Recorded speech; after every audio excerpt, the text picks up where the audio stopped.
آج کل جو لین دین کے معاملات ہوتے ہیں عموماً وہ ڈاؤن پیمنٹ کے ذریعے یا بیانے کے ذریعے کیے جاتے ہیں،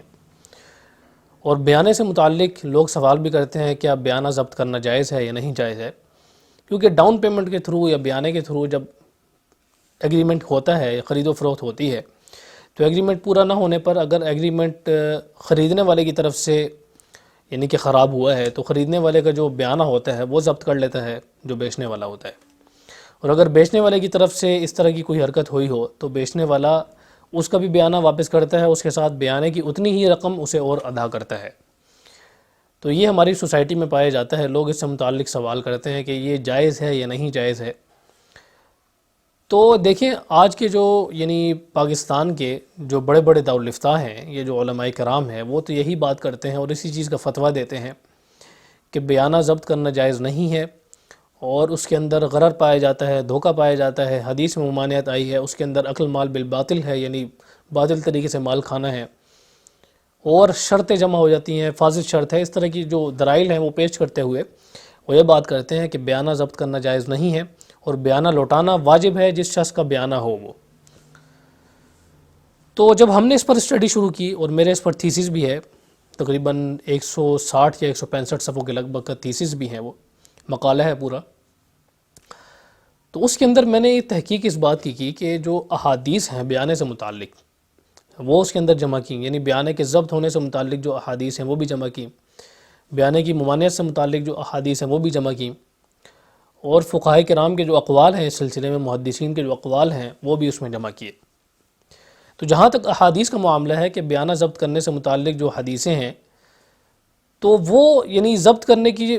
مختلف قسم کی روایات ہیں، مصنف ابن ابی شیبہ میں ہیں اور بھی مختلف کتابوں میں ہیں،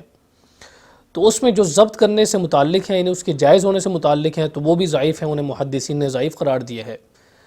اسی طرح جو ممانعت سے متعلق ہیں انہیں بھی محدثین نے ضعیف قرار دیا ہے۔ اب فقہاء کرام کا معاملہ آتا ہے، فقہاء کرام میں سے امام شافعی کے نزدیک امام ابو حنیفہ اور امام مالک، یہ تین فقہاء کرام کے نزدیک بیانہ ضبط کرنا جائز نہیں ہے، اور انہوں نے اپنی کتابوں میں یہ بات لکھی ہے کہ بیانہ ضبط کرنا جائز نہیں ہے، اور ان کے جو شرائط ہیں ان سے بھی یہی بات سامنے آتی ہے کہ بیانہ ضبط کرنا درست نہیں ہے اور جائز نہیں ہے۔ البتہ امام احمد بن حنبل وہ اس بات کے قائل ہیں کہ بیانہ ضبط کر سکتے ہیں۔ انہوں نے صحیح بخاری میں حضرت عمر رضی اللہ تعالیٰ عنہ کا واقعہ ہے وہ نقل کیا ہے کہ ان سے بیانہ ضبط کرنا منقول ہے، انہوں نے اس طرح کا عمل بھی کیا ہے، اور حضرت ابن عمر رضی اللہ تعالیٰ عنہ کا انہوں نے حوالہ دیا ہے، حضرت ابن سیرین کا دیا ہے، مختلف جو اور تابعین ہیں ان کا حوالہ دیتے ہوئے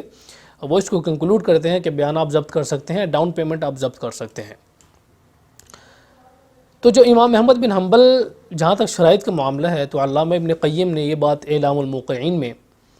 لکھی ہے کہ یعنی جو شرائط کا معاملہ ہے وہ یعنی حنابلہ کے نزدیک اور امام احمد بن حنبل کے نزدیک بہت لینینٹ ہیں، وہ لوگ بہت نرم ہے شرائط کے موقف میں۔ علامہ ابن قیم نے یہ بات لکھی ہے اعلام الموقعین میں کہ جو شرائط یعنی ہر وہ شرط کہ جسے اللہ تبارک و تعالیٰ نے اور اللہ کے رسول نے حرام قرار دیا ہو تو وہ حرام ہے، یعنی خرید و فروخت میں، اور ہر وہ شرط کہ جسے اللہ اور اللہ کے رسول نے حرام قرار نہیں دیا وہ جائز ہے، بالکل آپ اس میں معاملہ کر سکتے ہیں، اپنی مرضی کی شرائط عائد کر سکتے ہیں۔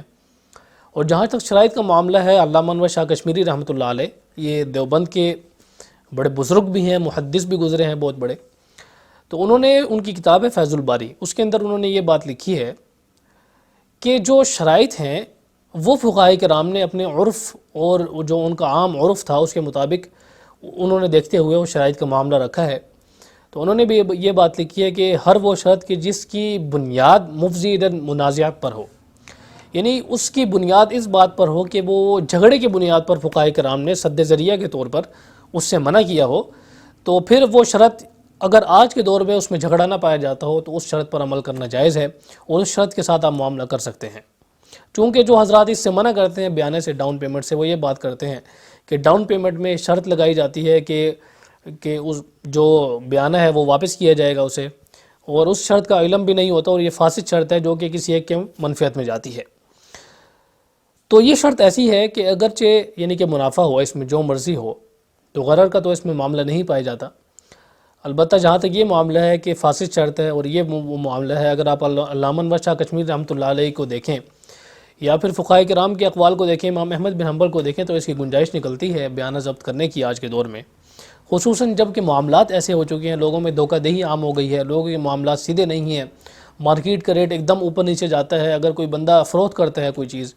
تو اس کا ریٹ اگر اوپر نیچے ایک دم چلا گیا ہے، نیچے آ گیا ہے، تو اس بندے کو نقصان ہوگا، تو وہ اسی بقدر کٹوتی کر سکتا ہے جو اس کو نقصان ہوا ہے۔ اور یہ میں نہیں کہہ رہا بلکہ عرب کے بہت بڑے بڑے جو علماء ہیں انہوں نے بھی اس کی گنجائش دی ہے۔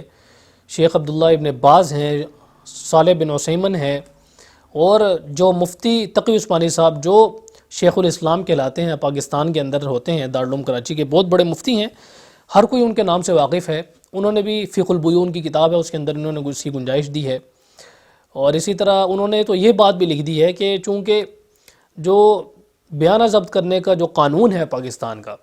تو وہ بیانہ ضبط کرنے سے متعلق ہے، جس کی حقیقت ہے،